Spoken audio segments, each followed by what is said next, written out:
Année après année, le cosmos nous dévoile ses secrets. Ses explosions d'étoiles, ses gigantesques trous noirs, ces impressionnants nuages de gaz.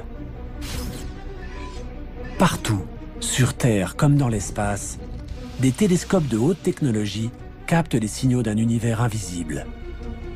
D'un cosmos dont la taille, l'âge et la violence sont à peine concevables. Les télescopes élargissent sans cesse notre champ d'observation de l'univers. Les scientifiques se livrent une course effrénée à la découverte, à l'aide de télescopes toujours plus grands, toujours plus hauts et toujours plus perfectionnés. À chaque fois que nous explorons une nouvelle partie de l'univers, nous allons de découverte en surprise.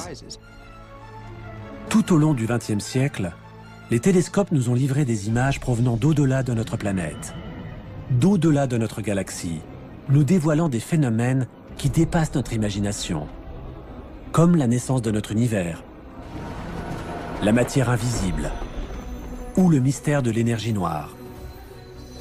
Quant à la question du destin ultime de notre univers, elle reste encore en suspens.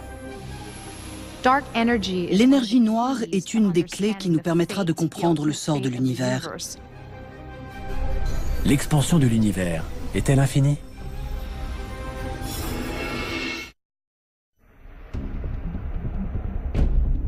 Au début du XXe siècle, l'univers connu se limitait à notre galaxie, la Voie lactée.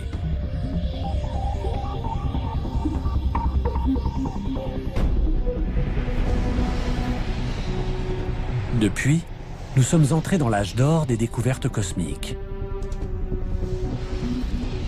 Les télescopes repoussent les limites de notre compréhension du cosmos.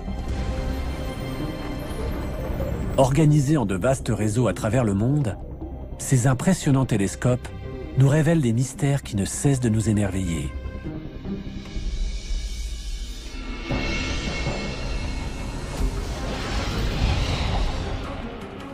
Nous contemplons, ébahis, la beauté des planètes de notre système solaire, les majestueux anneaux de Saturne, ou la course folle des nuages à la surface de Jupiter. Mais au-delà de notre système solaire, nous découvrons l'existence d'exoplanètes, orbitant autour d'autres soleils.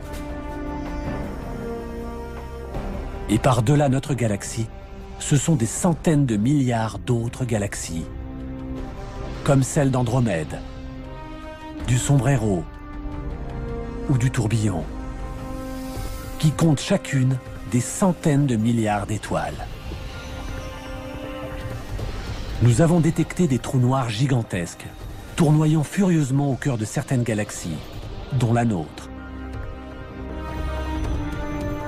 Nous avons assisté à des supernovas, des explosions d'étoiles, à des millions d'années-lumière de la Terre, qui éjectent à des vitesses spectaculaires des gaz atteignant des températures phénoménales. Et à l'intérieur d'épais nuages de gaz et de poussière, s'élevant à plusieurs milliards de kilomètres, nous avons décelé la naissance de nouvelles étoiles. Les télescopes élargissent sans cesse notre champ d'observation de l'univers. Aujourd'hui, les télescopes les plus perfectionnés nous livrent des mystères jusqu'alors invisibles, que nous commençons seulement à comprendre. La matière noire, la trame invisible sur laquelle tout notre cosmos est bâti. Et l'énergie noire, une force invisible, mais d'une telle puissance qu'elle repousse les limites de notre univers. À chaque fois que nous explorons une nouvelle partie de l'univers, nous allons de découverte en surprise.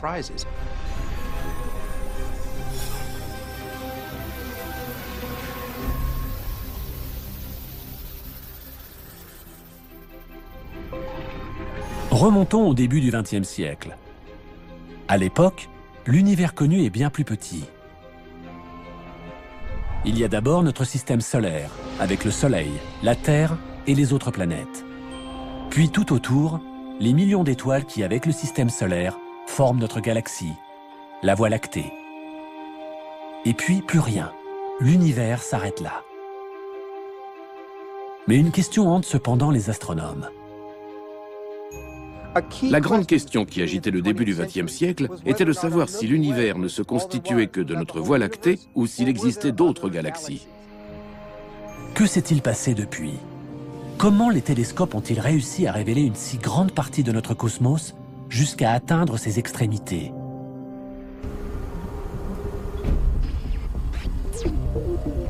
Une petite révolution voit le jour au début des années 1900. Un tout nouveau télescope est en construction. Il changera à jamais notre perception de l'univers. Il repoussera les limites du cosmos et nous embarquera dans un voyage de découverte dont nous ne sommes toujours pas revenus. Il s'agit d'un des télescopes les plus importants de l'histoire de l'astronomie.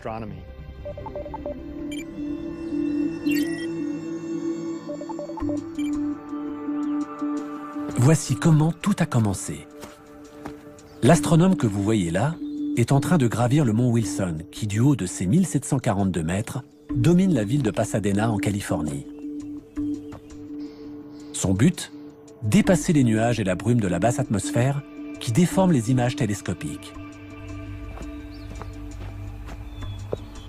Il souhaite étudier la possibilité de construire un observatoire au sommet de ce mont, car l'air y est d'une grande pureté.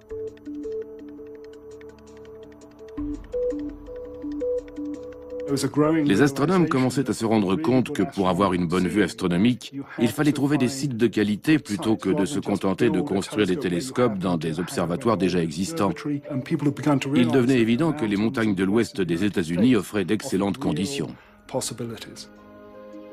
À l'époque, la simple idée d'installer un observatoire en haut d'une montagne est révolutionnaire et nécessite une lourde organisation logistique.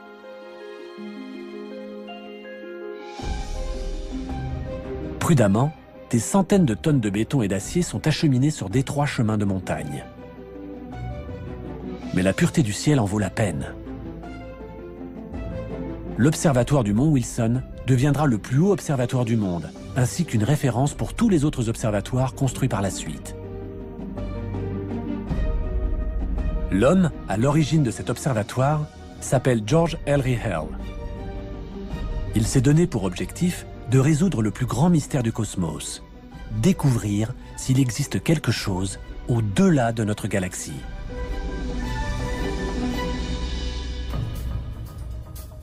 Mais dans son esprit, gagner en altitude n'est qu'un début. Pour pouvoir voir jusqu'au fin fond du cosmos avec la plus grande clarté, son observatoire doit être équipé du plus grand télescope du monde. Les télescopes sont une sorte de réservoir à lumière. Plus un télescope est grand, plus il peut recevoir de lumière et détecter ainsi les étoiles les plus discrètes. Mais Hale rencontre un obstacle de taille. À l'époque, l'objectif de la plupart des télescopes est constitué d'une lentille en verre. Or, à partir d'une certaine taille, les lentilles se déforment sous leur propre poids, ce qui provoque une distorsion des images. Les lentilles en verre ont atteint leurs limites. Hale affine donc son cahier des charges. Ce dont il a besoin, c'est d'un télescope géant capable de recevoir un maximum de lumière et qui ne soit pas équipé de lentilles.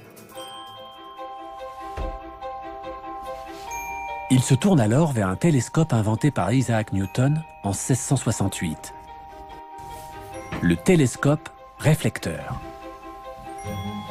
Ce type de télescope est équipé d'un miroir concave en métal et non d'une lentille.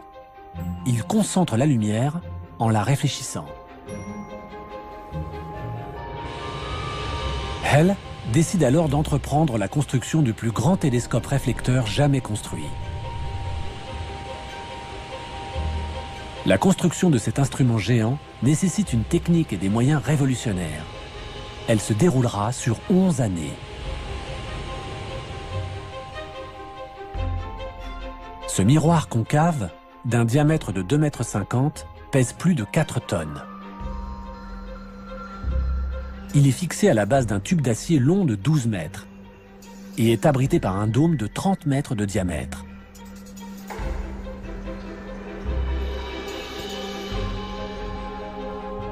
C'est finalement en 1917 que les foules, médusées, viennent admirer le plus grand télescope jamais construit au monde. The scientific eye of America. To this mecca of stargazers flock astronomers from all nations.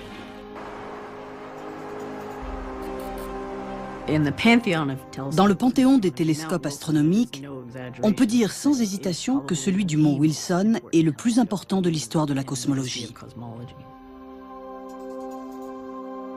Ce télescope a permis de faire tant de découvertes qu'il est aujourd'hui incontournable.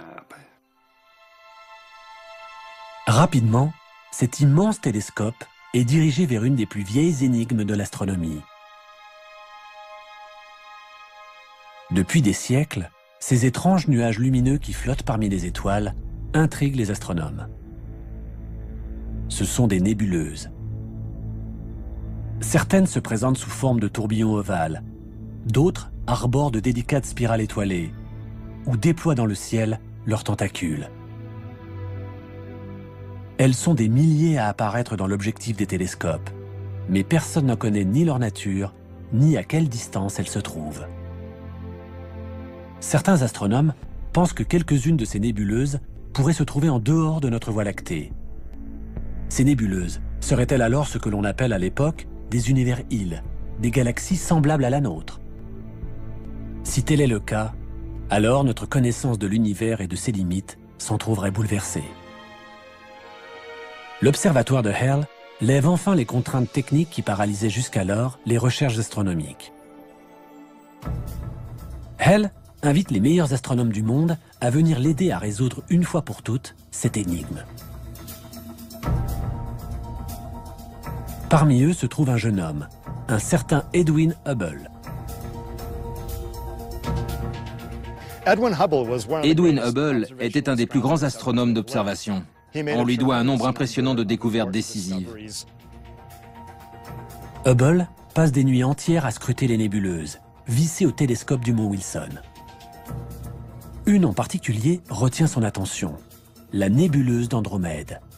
En effet, elle livre grâce au télescope des détails jusqu'alors invisibles. C'est finalement grâce à la puissance de ce télescope que les nébuleuses allaient devenir accessibles et que l'on ferait toutes ces découvertes qui allaient radicalement changer notre compréhension de l'univers.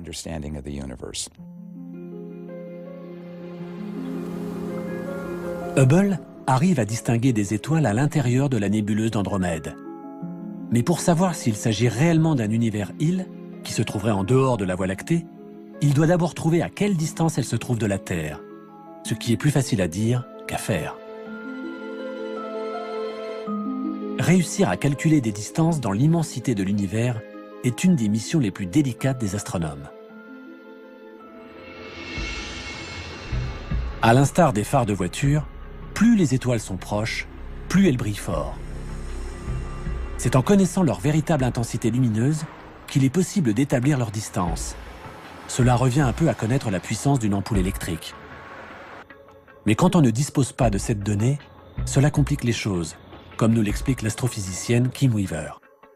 À cette distance, on a l'impression que les phares de la voiture semblent avoir la même intensité que celui de mon vélo. Mais plus la voiture approche, plus il semble évident que la véritable intensité de ces phares est supérieure à celle de la lampe de vélo. Pour les étoiles, c'est la même chose. Si l'on connaît la luminosité intrinsèque d'une étoile, alors on peut en déduire sa distance de la Terre. C'est ce qu'on appelle une chandelle standard. Heureusement pour Hubble, des astronomes venaient de découvrir un certain type d'étoile dont il était possible de calculer la luminosité absolue. Il s'agit des étoiles variables céphéides. Elles se reconnaissent à la variation périodique de leur luminosité. Il ne reste plus à Hubble qu'à trouver une de ces étoiles dans la nébuleuse d'Andromède.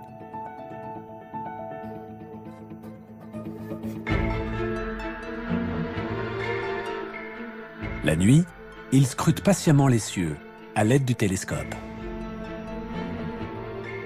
Et le jour, il analyse les clichés pris durant la nuit, dans l'espoir de repérer une étoile dont la luminosité aurait changé. Enfin, le 6 octobre 1923, après des mois de labeur, Hubble touche au but. Il repère une variable céphéide en bordure d'Andromède.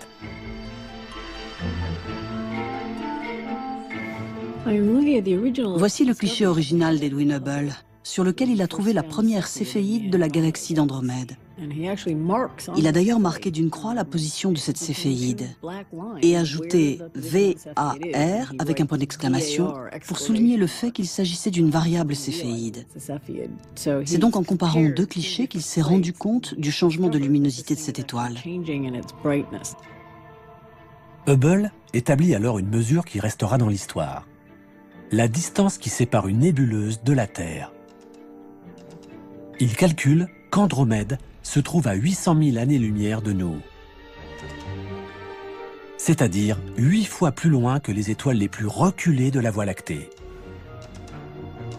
Par conséquent, Andromède se trouve à l'extérieur de la Voie lactée. Hubble vient de prouver l'existence d'une autre galaxie que la nôtre. C'est une preuve irréfutable et Hubble explose de joie. Il sait combien cette découverte est importante. Grâce à ses recherches, Hubble vient de faire exploser les frontières de notre univers. Le cosmos ne se résume pas qu'à notre seule galaxie.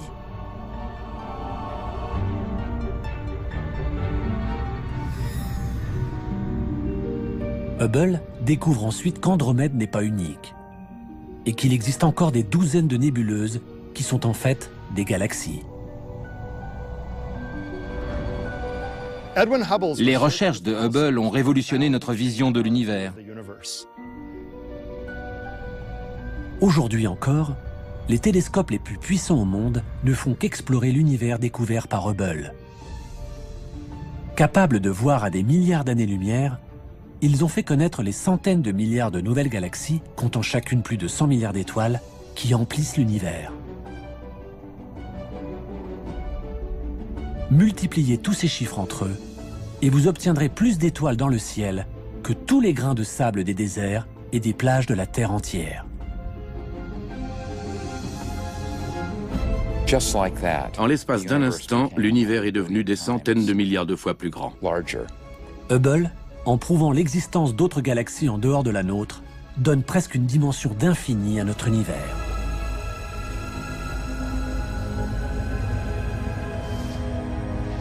Mais ce qu'il est sur le point de découvrir promet d'être encore plus extraordinaire.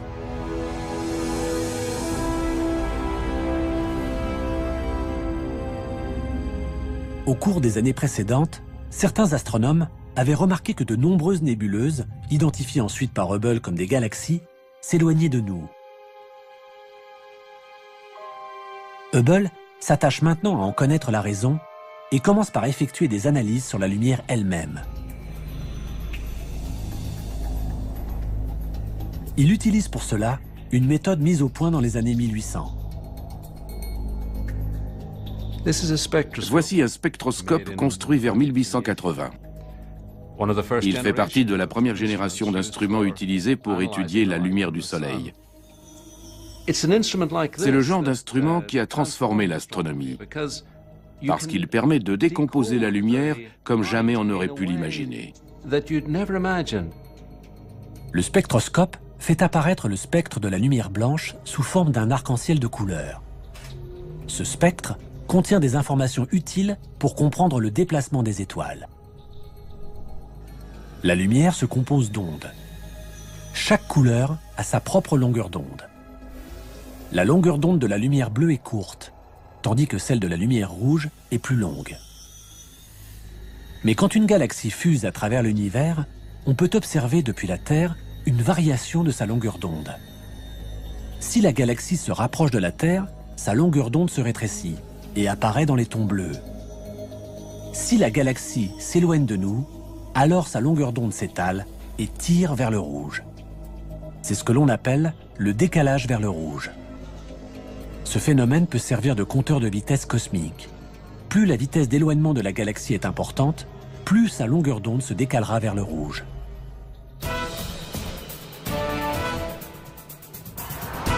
Le son, qui se compose aussi d'ondes, montre les mêmes propriétés.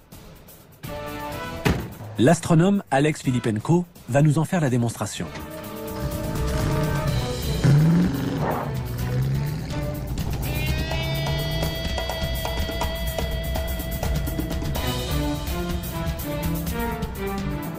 Ça va être amusant. Je vais klaxonner. C'est parti. Le ton du klaxon est constant, bien que la voiture soit en mouvement. Le son qu'entend Filippenko depuis son siège de conducteur est constant. Il ne change pas.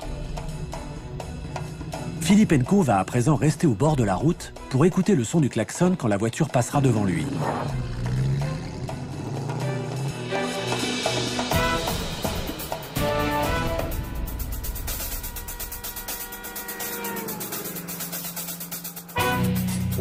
Tant que la voiture approchait de moi, les ondes du klaxon étaient comprimées, donc le son était plus aigu.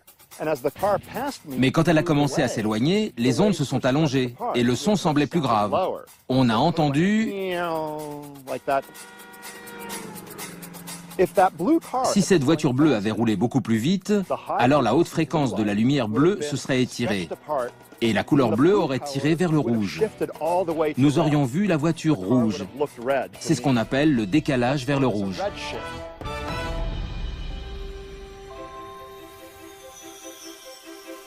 Revenons en 1928. Hubble décide d'étudier le décalage vers le rouge de ces nouvelles galaxies, afin de connaître leur vitesse de déplacement. Il établit un tableau des vitesses des galaxies proches ou plus lointaines. Il cherche à savoir s'il existe une corrélation entre la vitesse de déplacement des galaxies et la distance à laquelle elles se trouvent. Hubble s'épuise des nuits durant à analyser la lumière des galaxies. Mais ses conclusions sont sidérantes. Il découvre que plus une galaxie se trouve loin, plus son décalage vers le rouge est prononcé. Donc, plus vite elle s'éloigne. En 1929, il avait réussi à établir une relation très intéressante entre ces deux phénomènes. Plus les nébuleuses étaient loin, plus elles s'éloignaient vite. Hubble en tire une conclusion stupéfiante. L'univers est en pleine expansion. Si les galaxies semblent s'éloigner de nous, c'est en fait dû à l'univers lui-même, qui ne cesse de croître. Je vais vous expliquer ce qui se passe dans un univers en expansion. Imaginons un univers hypothétique unidimensionnel où ces balles de ping-pong représentent les galaxies et l'élastique, l'univers qui les sépare. Plus l'univers s'étend, plus les balles s'éloignent les unes des autres. Et c'est l'univers tout entier qui s'étend. Plus il y a d'espace, plus on a l'impression que les galaxies les plus lointaines s'éloignent de nous. La découverte de Hubble est une des avancées les plus importantes de l'histoire de l'astronomie. L'univers n'est pas statique. Il ne cesse au contraire de grandir. Si ces galaxies s'éloignent les unes des autres, c'est parce que l'espace qui les sépare est en train de croître. Cette conclusion relève du génie.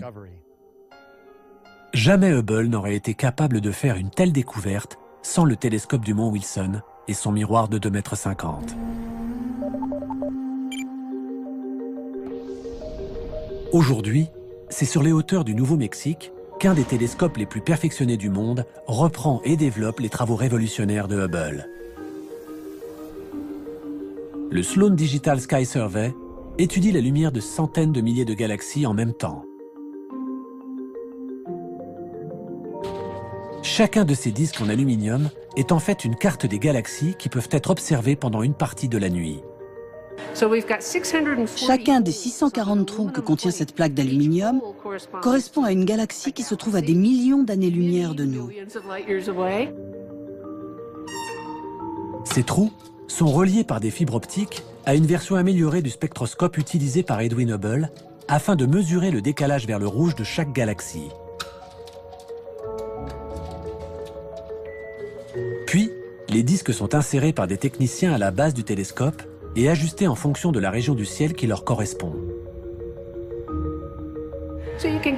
On obtient alors 640 spectres en même temps, ce qui rend notre étude redoutablement efficace. Grâce à cette méthode, on connaît aujourd'hui la vitesse de plus de 930 000 galaxies. Nous commençons donc à avoir une image plus précise de l'univers dans lequel nous vivons et de la rapidité de son expansion. Mais en 1929, la découverte de Hubble pose une question de taille. Si l'univers est en pleine expansion, quelle est l'origine de ce mouvement ? Hubble s'est donc rendu compte que les étoiles s'éloignaient les unes des autres. Si on approfondit un peu, on finit par se poser la question de savoir si ces étoiles auraient pu être, autrefois, concentrées en un seul endroit. Les astronomes émettent alors une théorie révolutionnaire, celle du Big Bang. L'instant unique de la naissance de notre univers. Cette idée est à tel point révolutionnaire que les scientifiques ont du mal à y croire. Il était impossible d'observer ce phénomène. Cela paraissait absurde à l'époque. Einstein lui-même n'y croyait pas. Non seulement personne n'adhérait à cette théorie, mais en plus, les télescopes d'alors ne permettaient pas d'observer les effets du Big Bang. Pour étayer cette théorie, les astronomes ont donc besoin d'un télescope radicalement différent, capable de voir ce qui est invisible pour l'œil. Au-delà des couleurs que notre œil perçoit, se trouvent les rayons du spectre électromagnétique invisibles à l'œil nu. Les rayons gamma, les rayons X, les ondes radio, les micro-ondes sont d'une importance cruciale pour les astronomes. Ils peuvent expliquer quelques-uns des épisodes les plus violents de notre univers. L'œil humain ne peut percevoir qu'une infime partie du spectre électromagnétique, des ondes qui fonctionnent comme la lumière. Mais nous avons réussi à voir certaines parties de ce spectre, invisibles à l'œil nu. « 1964. Les astronomes Arno Penzias et Robert Wilson testent un nouveau radiotélescope. Son antenne géante leur permet de mesurer les micro-ondes et les ondes radio présentes dans l'espace, grâce à la chaleur qu'elles dégagent. Selon leurs calculs, les étoiles de notre Voie lactée devraient émettre une faible chaleur. Mais lorsqu'ils dirigent leur antenne vers l'espace intersidéral, où normalement ils ne devraient rien capter, le télescope, contre toute attente, enregistre quelque chose. Nous pensions que le ciel, en dehors de la Voie lactée, serait très froid, voire qu'il frôlerait le zéro absolu. Mais à notre grande surprise, nous avons constaté que sa température s'élevait à 3 degrés au-dessus du zéro absolu. Ce mystérieux signal semble provenir d'un peu partout. Nous avions un son, ou un signal, si vous voulez. Était-ce des ondes radio? Était-ce autre chose? Nous n'en avions aucune idée. Penzias et Wilson pensent d'abord qu'il s'agit d'un problème de fonctionnement du télescope, qui provoquerait une interférence. Ils vérifient tout, allant même jusqu'à balayer les déjections de pigeons qui jonchent l'antenne. Le son était toujours là, été comme hiver, nuit et jour, en permanence, et provenant de partout.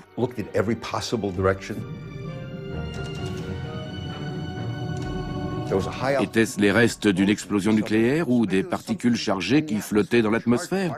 Comment savoir? Penzias et Wilson sont dans une impasse. Mais ils entendent parler de travaux menés par une équipe de scientifiques un peu plus loin dans leur rue, à l'université de Princeton.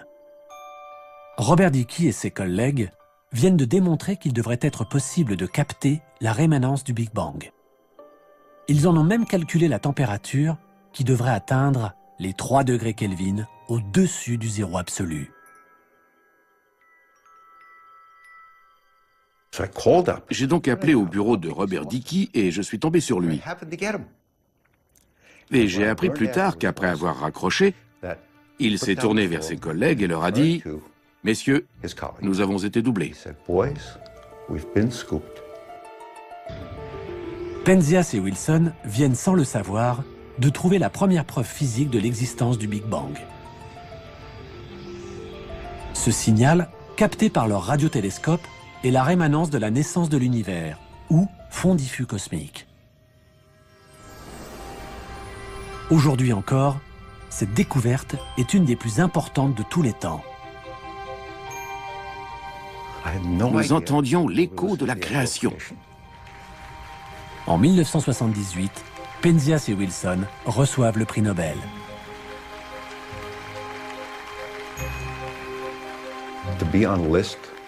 Se retrouver sur la même liste qu'Albert Einstein, dans la même lignée, était tout bonnement inconcevable. Comment se comparer à toutes ces personnalités qui avaient reçu des prix Nobel? Cette découverte, en 1964, de l'écho de la radiation du Big Bang a été la toute première preuve d'un Big Bang chaud de l'origine de l'univers. Penzias et Wilson avaient donc mis le doigt sur une preuve directe du Big Bang. Mais il faudra attendre encore 37 ans et l'arrivée d'une technologie micro-ondes bien plus sophistiquée pour comprendre comment le Big Bang a pu créer l'univers tel que nous le connaissons aujourd'hui.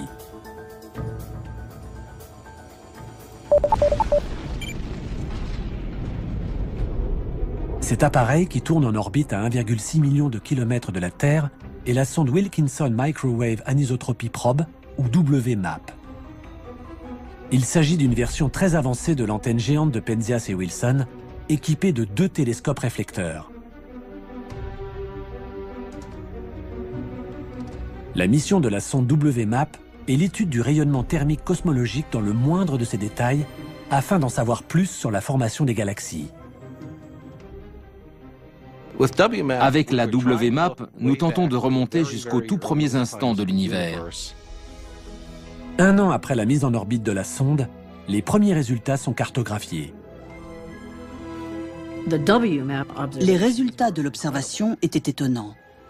Au lieu d'une radiation diffuse homogène, nous mesurions des changements de température d'1 millième de pourcentage sur tout l'univers. La WMAP décèle d'infimes fluctuations de température. Le contraste flagrant des changements de température que l'on peut voir ici, qui vont du plus chaud représenté par le rouge au plus froid en bleu, ne sont en fait que des variations de quelques millionièmes de degrés. Ces variations sont donc infimes, mais elles révèlent à l'échelle du ciel des informations d'une importance capitale pour nous. Ces minuscules points rouges correspondent à des endroits où la matière semble se concentrer et où des noyaux de galaxies finiront par apparaître. Ces indices, ces preuves, nous donnent des renseignements cruciaux sur l'origine des étoiles et des galaxies. Grâce à la sonde WMAP, les astronomes recueillent des informations sur les premiers instants de l'univers qui ont suivi le Big Bang. Nous pouvons en déduire ce qui s'est passé au cours du premier milliardième de la première seconde de l'univers. Je trouve vertigineux de pouvoir remonter si loin dans l'histoire de l'univers. La précision de la sonde WMAP permet aussi aux astronomes de résoudre une autre des grandes énigmes du cosmos: l'âge exact de l'univers. Pour la première fois, les astronomes disposent d'un chiffre précis. Nous savons aujourd'hui que l'univers a environ 13,7 milliards d'années. C'est beaucoup, mais ce n'est pas infini, alors que cela aurait pu être le cas. C'est là une autre des grandes découvertes scientifiques du XXe siècle. Jamais aucun autre télescope n'a été capable de nous faire voyager aussi loin de la Terre et aussi près de la naissance du cosmos. Il nous donne à voir les frontières de l'univers et nous en dévoile des détails insoupçonnés. Mais les micro-ondes qu'il enregistre sont invisibles pour l'œil humain. Sera-t-il possible un jour de contempler les toutes premières galaxies de l'univers de nos propres yeux, dans la lumière visible? Oui, mais pour cela, les télescopes optiques devront bénéficier eux aussi d'une avancée technologique qui les fera prendre leur envol. Liftoff of the Space Shuttle Discovery with the Hubble Space Telescope, our window on the universe. La NASA lance le télescope le plus célèbre jamais construit. Si vous demandez à n'importe quel passant dans la rue de citer le nom d'un télescope, on vous répondra Hubble.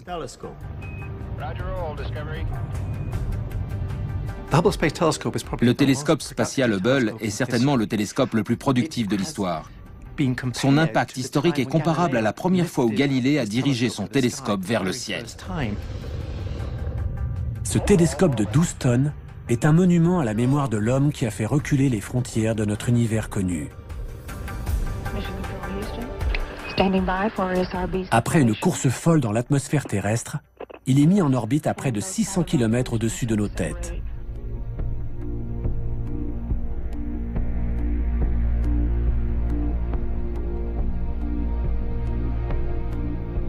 Depuis que Hale avait fait construire un observatoire sur une montagne, les astronomes rêvaient de pouvoir envoyer un télescope dans l'espace. Ici, bien loin de toutes les interférences de l'atmosphère terrestre, aucun nuage, aucun brouillard, aucune turbulence ne vient obscurcir la lumière de l'univers.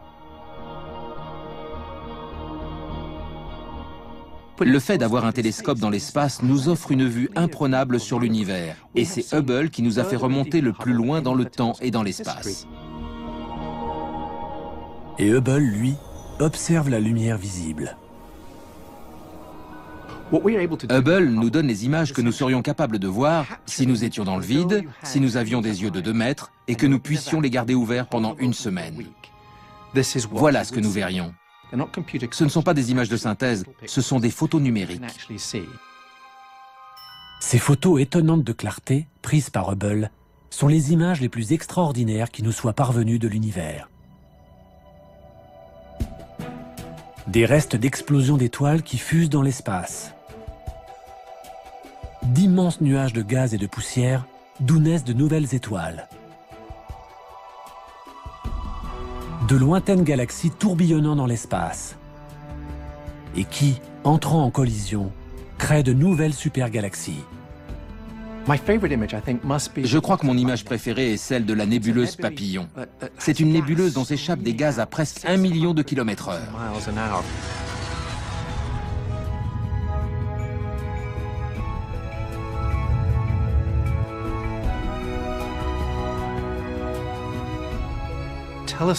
Nous remontons dans le temps. Nous pouvons voir des photos dont le voyage a commencé il y a 13 milliards d'années et qui ont mis autant de temps pour arriver jusqu'à nous. Ce n'est pas seulement dans l'espace que nous voyageons, mais aussi dans le temps. En 1995, les astronomes décident de tester la capacité de Hubble à remonter dans le passé. Ils le dirigent vers un minuscule point noir de l'univers et attendent de voir ce que Hubble leur transmettra.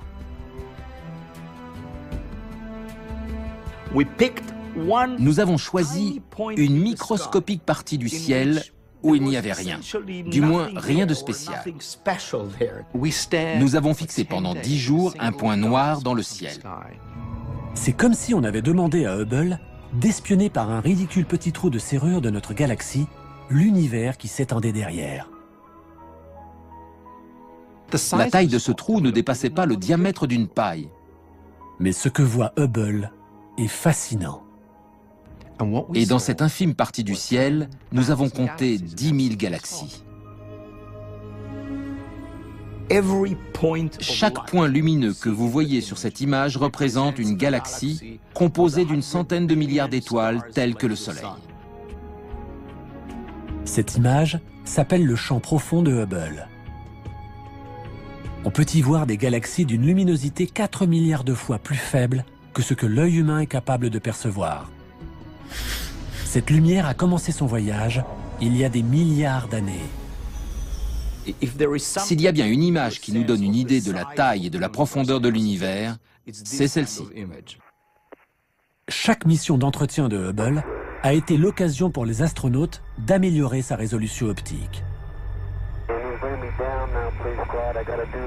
La dernière mission de la NASA, qui remonte à 2009, a permis d'obtenir l'image d'un nouveau champ profond qui révèle les galaxies les plus lointaines jamais vues, datant de seulement 600 millions d'années après le Big Bang.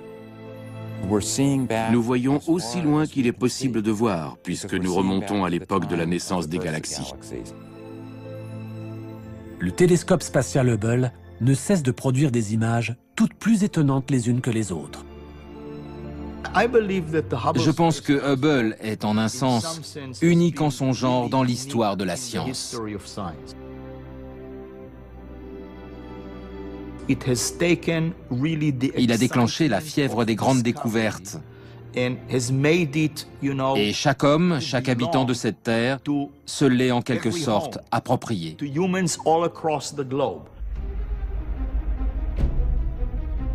Hubble a permis de mettre les mystères de notre cosmos sous le feu des projecteurs. Il travaille aujourd'hui avec un vaste réseau de super télescopes modernes. Ensemble, ils tentent d'en savoir plus sur un phénomène inconnu qui a secoué le monde de l'astronomie et qui menace de remettre en question toutes les connaissances que l'on a pu amasser sur l'univers. Une force énigmatique que l'on a baptisée énergie noire. L'énergie noire est une énigme absolument totale. C'est une énergie qui semble avoir été créée de rien, du vide sidéral. Nous ne savons pas ce que c'est. Rien ne laissait présager de la découverte d'une telle énergie noire.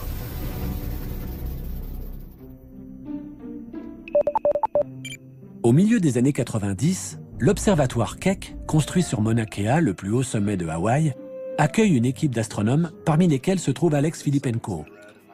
Ensemble, ils scrutent les profondeurs du cosmos. Ils savent que l'univers est en pleine expansion. Mais cette expansion durera-t-elle éternellement?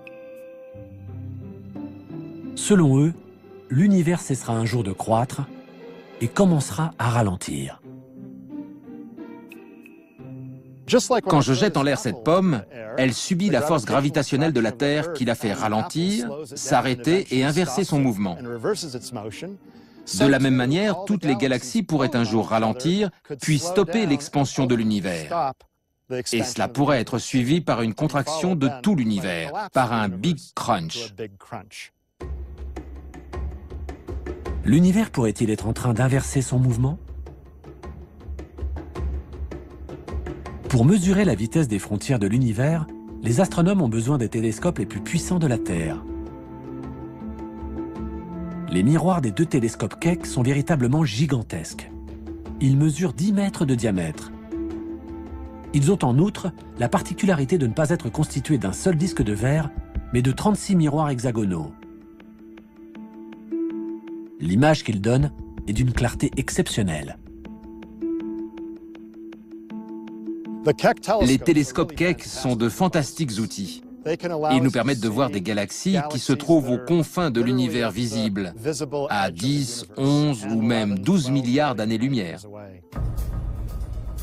Pour connaître la véritable distance à laquelle se trouvent ces galaxies lointaines, les astronomes ont besoin d'une chandelle standard, une étoile qui pourrait servir de maître étalon cosmique. Il y aurait bien les étoiles variables céphéides, dont se servait Edwin Hubble, mais la distance est si grande que leur luminosité serait trop faible. Les astronomes se mettent donc à rechercher dans ces galaxies un type d'étoile bien spécifique, remarquablement brillante. Quand une étoile meurt, elle provoque une explosion d'une violence à peine imaginable. C'est ce qu'on appelle une supernova. Une supernova est une explosion d'étoiles. La mort d'une étoile n'aboutit pas systématiquement à une explosion, mais quelques étoiles se disloquent intégralement et provoquent une gigantesque, une colossale explosion. Encore faut-il trouver le bon type d'explosion d'étoiles. Les astronomes recherchent une supernova dont l'explosion s'accompagne d'une luminosité extrêmement intense et consistante.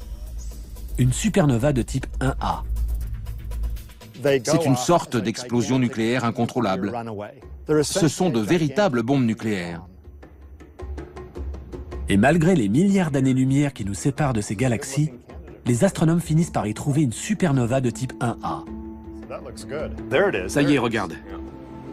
Là, c'est un peu flou. Ils peuvent à présent mesurer le décalage vers le rouge de ces galaxies lointaines pour en calculer la vitesse d'éloignement. Enfin, en 1998, après des années de recherche, tombe un résultat auquel personne ne s'attendait. L'expansion de l'univers n'est absolument pas en train de ralentir. Elle s'accélère. À notre grande surprise, nous nous sommes rendus compte que la vitesse d'expansion de l'univers avait augmenté. Au lieu de ralentir, elle accélérait. Comme si ma pomme faisait zoom, comme ça. Cette conclusion était hallucinante. Une force mystérieuse, impossible à voir, est donc en train de défier la gravité et de repousser toujours plus loin les frontières de l'univers. Les astronomes ont donné à cette force le nom d'énergie noire. Il est possible que la théorie de la gravité d'Einstein soit incomplète et que cette énergie révolutionne quelques-unes des lois fondamentales de la physique. Mais la nature exacte de l'énergie noire et l'influence qu'elle exerce sur notre univers sont autant de questions qui restent actuellement sans réponse. L'énergie noire est une des clés qui nous permettra de comprendre le sort de l'univers. Son expansion sera-t-elle infinie ? L'accélération va-t-elle continuer? Va-t-elle même s'accélérer? Si c'est le cas, l'univers risque de se déchirer. La seule chose dont les astronomes soient sûrs, c'est que cette énergie noire remplit la majeure partie de l'univers. Depuis, nous avons découvert que cette énergie noire constitue 72% de la densité d'énergie de notre univers. Et malgré cela, nous ne savons pas ce que c'est.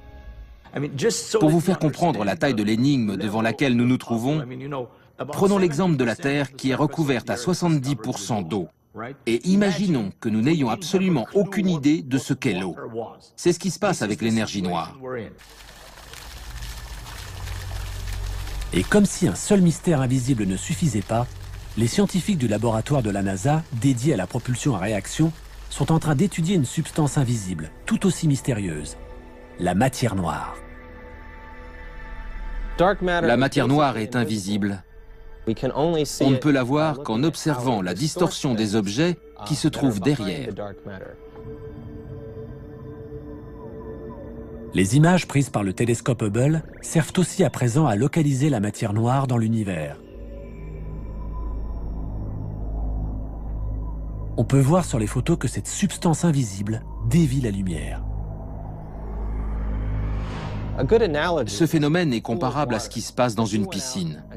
Quand on jette une pièce au fond d'une piscine et qu'on la suit du regard, elle ne disparaît pas de notre vue, parce que la lumière réfléchie par la pièce traverse l'eau. L'eau est en quelque sorte invisible. Mais la pièce semble un peu déformée parce que le trajet qu'emprunte la lumière n'est pas droit. Il est déformé par l'eau avant d'atteindre notre œil. La matière noire a les mêmes propriétés. Elle exerce un fort pouvoir gravitationnel sur la lumière qui provient des galaxies lointaines. Ce que nous voyons ici est la lumière d'une galaxie lointaine qui vient vers nous en passant au travers de cette matière noire. Et on voit bien qu'en la traversant, son trajet est modifié. Les astronomes ont calculé que cette matière noire remplit 23% de l'univers. Ajoutez à cela l'énergie noire, et il ne reste plus que 5% de l'univers qui ne soit pas invisible. Cela fait maintenant 400 ans que nous étudions le ciel à l'aide de télescopes. Et pourtant, 95% de l'univers nous est encore complètement inconnu. La prochaine étape est enclenchée.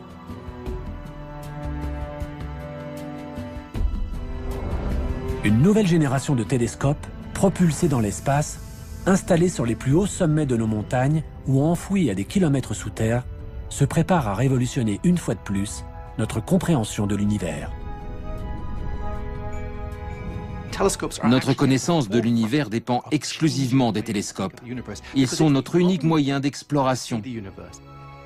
Nous sommes en train de concevoir des télescopes géants qui nous aideront à avancer sur des sujets fondamentaux, tels que la nature de l'univers, sa composition ou la possibilité d'une vie extraterrestre.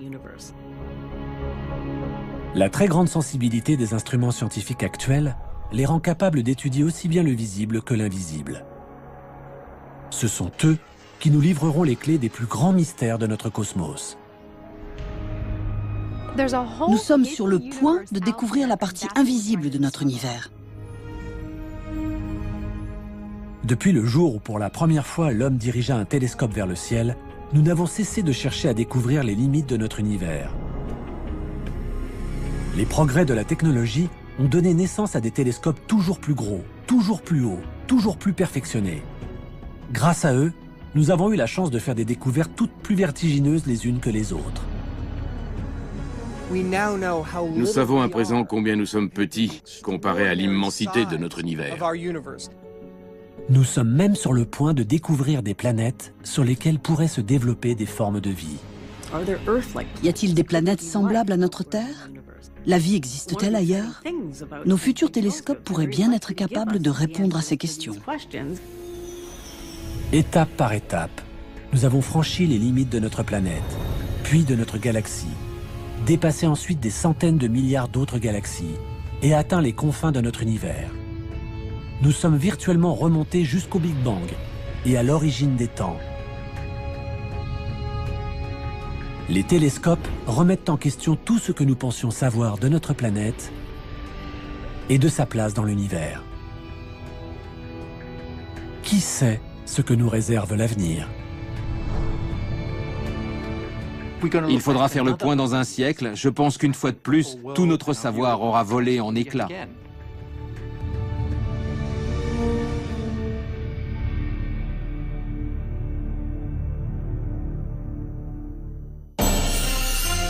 Et oui, l'univers n'a pas fini de tarabuster les chercheurs, et les chercheurs amateurs que nous sommes. Dans un instant, nous filons au soleil. Et pour les bonus, cliquez sur arte.tv/étoile.